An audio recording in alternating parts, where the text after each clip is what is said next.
नमस्कार, S TV news देख रहे हैं आप। आज की प्रमुख खबरों के साथ मैं हूं नफीस अंजुम। आइए नजर डालते हैं सबसे पहले सुर्खियों पर। पूर्वी चंपारण जिले वासियों के लिए एक अच्छी खबर है। खबर के मुताबिक जिले में आई कुल 9 ट्रूनेट मशीन टीबी की जांच अब होगी आसान। पूर्वी चंपारण जिले के अपर समर्ता ने की आंतरिक संसाधन एवं राजस्व से संबंधित मामलों की समीक्षा। निर्धारित लक्ष्य के अनुरूप राजस्व संग्रहण के लिए लगातार प्रयास करने का दिया निर्देश। पिता पुत्र ने मंगाए 50 लाख के गांजा की बड़ी खेप। पुलिस ने 320 किलोग्राम गांजे के साथ पुत्र को किया गिरफ्तार। मझौलिया शुगर इंडस्ट्रीज के शिवशक्ति धाम में धूमधाम से आयोजित हुआ कृष्ण जन्माष्टमी का आध्यात्मिक उत्सव।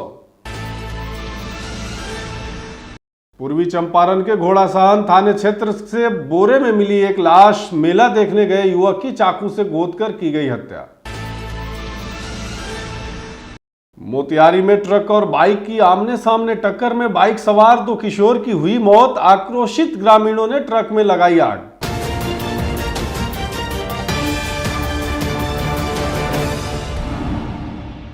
प्रधानमंत्री टीबी मुक्त अभियान के तहत राज्य स्वास्थ्य विभाग द्वारा जिले के स्वास्थ्य केंद्रों में 9 ट्रूनेट मशीन लगाई गई हैं, जो अगले सप्ताह से काम करने लगेगी। जिले में पूर्व से 7 ट्रूनेट मशीन कार्यरत हैं। संचारी रोग पदाधिकारी डॉक्टर संजीव ने बताया कि ट्रूनेट मशीन के लगने से जिले में अब टीबी मरीजों की जांच में क्रांति आएगी। पहले जिला यक्ष्मा केंद्र मोतिहारी एवं अनुमंडलीय अस्पताल रक्सौल में सीवी नेट मशीन ही था, जिसमें एक साथ नॉर्मल टीबी एवं एमडीआर की जांच होती थी। इस जांच में 2 घंटे से अधिक का समय लगता था। अब नए मशीन के आने से समय की भी काफी बचत होगी।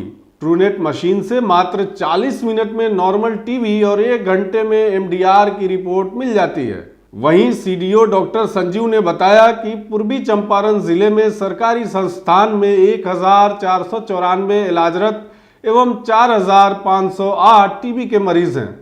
Civil surgeon doctor Vinod Kumar Singh एवं एसीएमओ डॉक्टर श्रवण पासवान ने बताया कि इन अत्याधुनिक मशीनों के उपयोग से टीबी की जांच में तेजी आएगी और जिले में टीबी मुक्त अभियान को गति मिलेगी।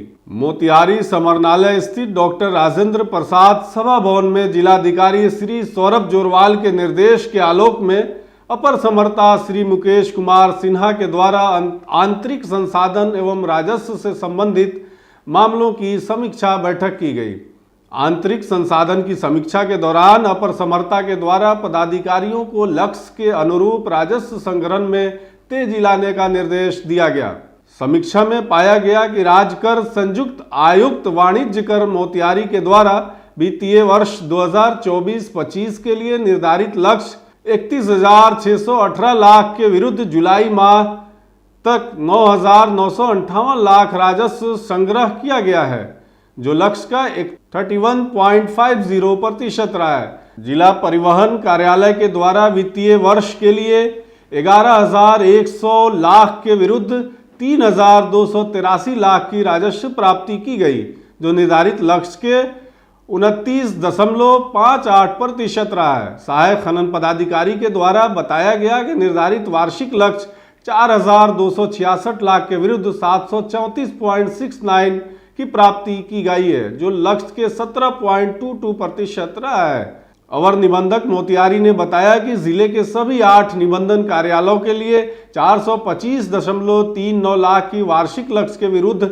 अभी तक 131.85 लाख राजस्व की प्राप्ति की गई है, जो लक्ष्य का 31% रहा है। बैठक में उपस्थित नगर निगम मोतिहारी के पदाधिकारी द्वारा बताया गया कि निर्धारित वार्षिक लक्ष्य 995.64 लाख के विरुद्ध 312.95 लाख की राजस्व की प्राप्ति की गई है, जो निर्धारित लक्ष्य का 31.43% रहा है। विद्युत आपूर्ति प्रमंडल मोतिहारी के द्वारा वर्तमान वित्तीय वर्ष में जुलाई माह तक के लिए निर्धारित 9,361 लाख के विरुद्ध 7,931 लाख राजस्व की प्राप्ति की गई है, जो निर्धारित लक्ष्य का 84.72% है।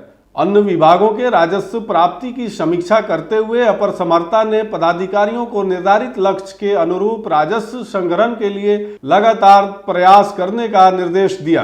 राजस्व एवं भूमि सुधार से संबंधित मामलों में दाखिल खारिज के लंबित वादों, परिमार्जन, एलपीसी, लोक भूमि अतिक्रमण, आधार सीडिंग अभियान बसेरा 2, जमाबंदी अपडेशन, भूमापी एवं राजस्व कर संयुक्त आयोग वाणिज्य कर रक्सौल के द्वारा वित्तीय वर्ष 2024-25 के लिए निर्धारित लक्ष्य 10,635 लाख के विरुद्ध 3,230 लाख की प्राप्ति की गई है, जो लक्ष्य का 31.44% रहा है। अपर समर्था के द्वारा विकासात्मक कार्यों के दृष्टिगत पंचायत सरकार भवन के मामले में भूमि चिन्हित कर सीमांकन के साथ प्रतिवेदन उपलब्ध कराने तथा विभाग से प्राप्त अधिसूचना के आलोक में भवन संरचना के निर्माण हेतु भूमि हस्तांतरण के लिए प्रस्ताव उचित माध्यम से शीघ्र भेजने का निर्देश दिया गया। बैठक में अपर समर्था के साथ राजस्व शाखा के प्रभारी पदाधिकारी सहित संबंधित विभागों के अन्य पदाधिकारी भी उपस्थित थे।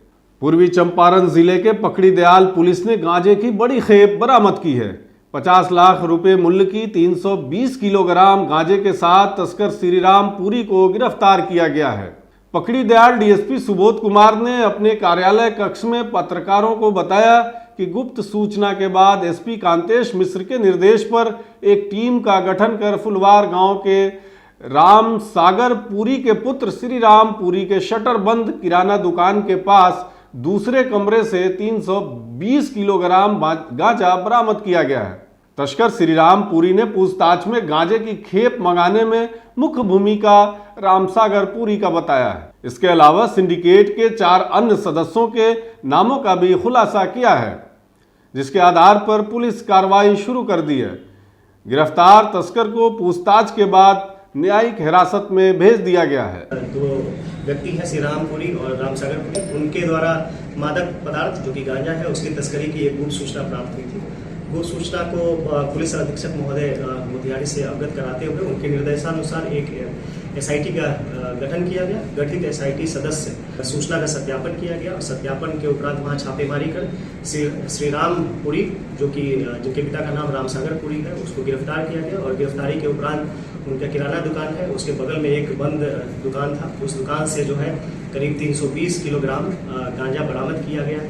बरामदगी के बाद पूछताछ के क्रम में श्रीरामपुर के द्वारा इस तस्कर जो गांजा तस्करी में शामिल है अन्य 4 सदस्यों के बारे में बताया गया है, जिसमें अपने मुख्य सरगना जो अपने पिता के बारे में बताया गया है कि रामसागर पुरी के द्वारा ही ये पूरा माल मंगाया गया था। तो अन्य अभियुक्तों की गिरफ्तारी के लिए हम लोग छापेमारी कर रहे हैं। शुगर इंडस्ट्रीज के शिवशक्ति धाम में श्री कृष्ण जन्माष्टमी के अवसर पर आयोजित आध्यात्मिक उत्सव में आस्था का सैलाब उमड़ पड़ा। श्री कृष्ण जन्मोत्सव को लेकर मंदिर परिसर को आकर्षक ढंग से सजाया गया। विद्युत की आकर्षक चकाचौंध भक्तों को अपनी ओर खींच रहा था। रात के 12 बजे लड्डू गोपाल के नाम से बने केक को काटकर जन्मोत्सव मनाया गया। आध्यात्मिक उत्सव समारोह की सफलता के लिए कोलकाता हेडक्वार्टर से आए महाप्रबंधक परचेज एपी सिंह, महाप्रबंधक टेक्निकल संतोष कुमार, महाप्रबंधक डिस्टिलरी प्रदीप शुक्ला, एचआर रमाकांत मिश्रा आदि का उल्लेखनीय योगदान रहा। आज ही भगवान कृष्ण का भाद्रपद की अष्टमी तिथि के रोहिणी नक्षत्र युक्त इसी तिथि के दिन कंस के कारागार में भगवान कृष्ण प्रकट हुए थे और आज के दिन गृहस्थ लोग करेंगे और कल सुबह संत लोगों का, वैष्णव जितने संत हैं उन लोगों का कृष्ण जन्माष्टमी मनाया जाएगा। आज के दिन जो व्रत रखते हैं उनके घर सुख शांति और समृद्धि की प्राप्ति होती है। घोड़ासहान थाने क्षेत्र के ललुआ निमुया गांव स्थित राजकीय उत्क्रमित मध्य विद्यालय कन्या के समीप बोरा में बंद एक छात्र का शव बरामद हुआ है। पुलिस घटनास्थल पर पहुंचकर मामले की जांच कर रही है। शव की पहचान छात्र विकास कुमार निमुया गांव के निवासी के रूप में हुई है। बताया जा रहा है कि विकास कुमार पिता रामजी शाह बनिया जन्माष्टमी के अवसर पर गांव का मेला देखने गया था। इसके बाद वो घर आकर खाना खाकर सो रहा था। इसी बीच कुछ लोगों ने कॉल करके उसे बाहर बुलाया, लेकिन देर रात तक जब वो घर नहीं लौटा और आज सुबह सुबह उसका शव बोरे में बंद मिला है। शव पर चाकू के कई निशान थे, जिसे देख के समझा जा सकता है कि चाकू से गोद कर उसकी निर्मम हत्या की गई है। वहीं विकास के शव मिलने पर उसके परिजनों का रो रो कर बुरा हाल है।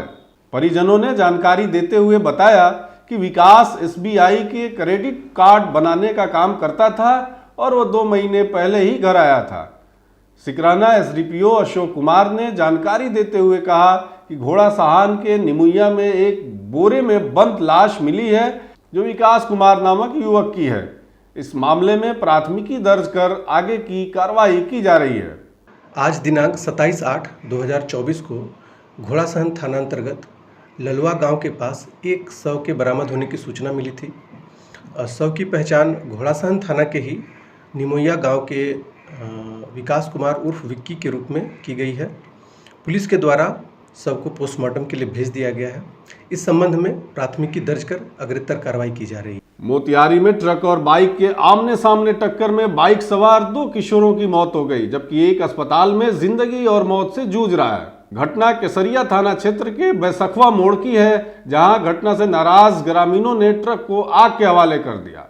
मृतक की पहचान प्रभु महतो का 13 वर्षीय राजन कुमार उर्फ मिट्ठू कुमार और उमेश महतो का 14 वर्षीय पुत्र रंजीत कुमार के रूप में हुई है, जबकि तीसरा अंजय कुमार 10 वर्षीय गंभीर रूप से घायल है।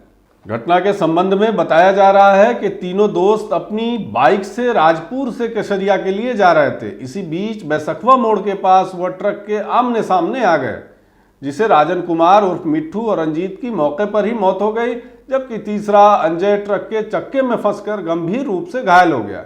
सूचना पर पहुंची पुलिस मृतक को पोस्टमार्टम और घायल किशोर को इलाज के लिए अस्पताल भेज दिया है। आक्रोशित ग्रामीणों ने ट्रक में आग लगा दी, जिसके बाद केसरिया पुलिस ने किसी भी तरह से आग पर काबू पाने में सफल रहे। मेरे ही पंचायत राजपुर के 3 बच्चा था जो मोटरसाइकिल से सवार होकर केसरिया मार्केट में आ रहा था कुछ सामान खरीदने के लिए, और उसी बीच केसरिया से एक ट्रक बालू लदे ट्रक जा रही थी, जिससे अचानक चपेट में आ जाने से 2 बच्चे की मौत हो गई है और एक का इलाज मोतिहारी चल रहा है।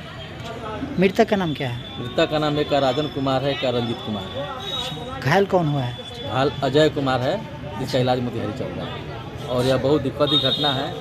इस घटना से हम लोग भी बहुत पीड़ित हैं और हम सरकार से इसके लिए चाहेंगे कि जो अति से ज़्यादा लाभ मिल सके। आज के लिए बस इतना ही। तमाम तरह की खबरों और डिबेट्स के लिए देखते रहे ST न्यूज़।